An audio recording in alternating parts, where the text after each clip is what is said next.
شباب مرحبا، كيفكم؟ شو اخباركم؟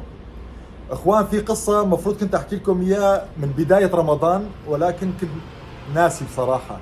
على احرى كبرنا، صاير معنا زهايمر يعني.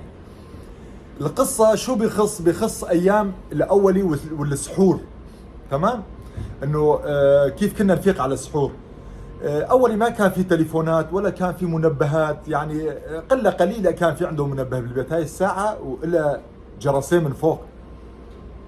تمام؟ هاي لما كانت تشتغل بالحارة، أهل الحارة كلهم يهربوا، يقول ضربنا عورة الحرب.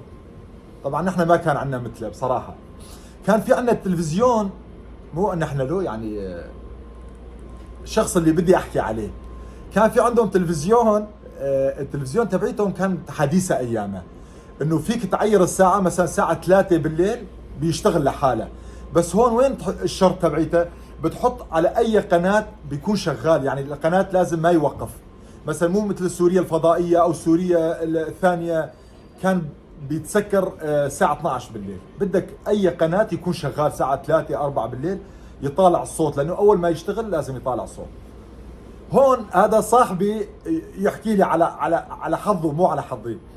يقول نحن شباب عايشين بالبيت، 3 شباب، وامورنا كانت فلتانه، يعني ابوه كان مسافر وامه مره كبيره ومن هالمواضيع. بقى وين بلش المشكله؟ المشكله بلش انه لما بدهم يفيقوا على اي قناه يكون هذا القناه يكون شغال. المره الشباب ايش عم بيساووا؟ نسيوا يحطوا على قناه معين، والظاهر شباب عم يتونسوا على التلفزيون. المهم لو انتم كمان مو غريبين، صرنا عيله وحده على هالتليفون، لو على هالمواقع، يعني صرنا عيله وحده على صفحتي. الشباب عم يحضروا فيلم اباحي، وهالفيلم الاباحي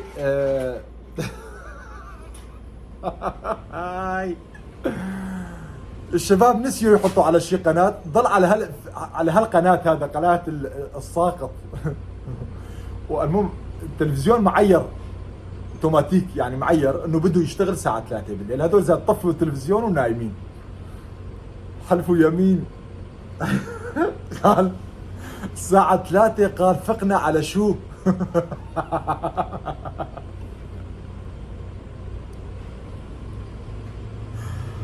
تصور، تصور تكون نايم. تكون نايم وتفيق على الصياح اخو اخ.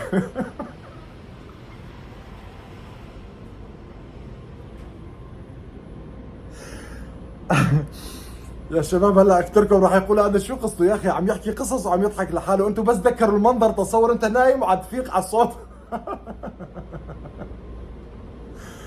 خيو المهم قال فقنا ايش نشوف في التلفزيون؟ قال خيو الممثل والبطل الفيلم واحد زنجي اسود.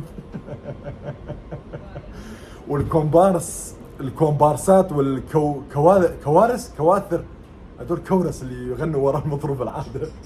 قالوا ابيض مثل الثلج، هذول جماعه روسيا. لعمه قال ابوي فاق واهلي فاقوا وامي بنفس الوضعيه. قال ترزلنا. قال فورا قال لهم نطيت حالي طفيت التلفزيون. قال بس ايش بدي اطفي الصوت ومخرب الدنيا. ابوي قال انتو بربكم خرج تكونوا صايمين؟ انتو مسلمين؟ قال قسما بالله كفار قريش ما عملوا هيك. قال المشركين ما عملوا هيك. قال بالرمضان يا اولاد الحرام ينعن ابوكم على ابو اللي يفيقكم مره ثانيه، على ابو اللي يفطر او يتسحر معاكم. قال الزلمه الكبير زعل وخرب الدنيا وهيك صار.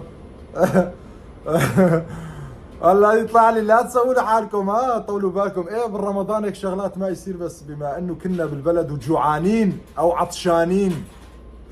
بتعرفوا عطشانين شو كنا؟ عطشانين كل شيء كنا. هالمرة الشباب كان بدهم يتونسوا بس انقلب عليهم الموضوع وهيك صار. على كل اخواني احبائي، الرجاء من كل اخواني واصدقاء بالصفحة اعملوا لي اشتراك بصفحاتي كلها، يوميات خورشيد ملا درويش على كل مواقع. وهذا خرب الدنيا بربك. عمر هلا وقتك، يعني تعرف عم بعمل فيديو، هلا وقتك صوت طاخ وطيخ. هلا بدك طالع مصاري من غسالة. والله يلا اخوان اشوفكم خير. هاي كان قصتي اليوم، ان شاء الله عجبكم، والله يديم المحبة والفرح والابتسامة وما تفارق وجوهكم ان شاء الله. الله يديم عليكم الامن والامان والاستقرار ببلادكم، وصياما مقبولا وافطارا شهيا. تحياتي للكل، اشوفكم خير، في امان الله.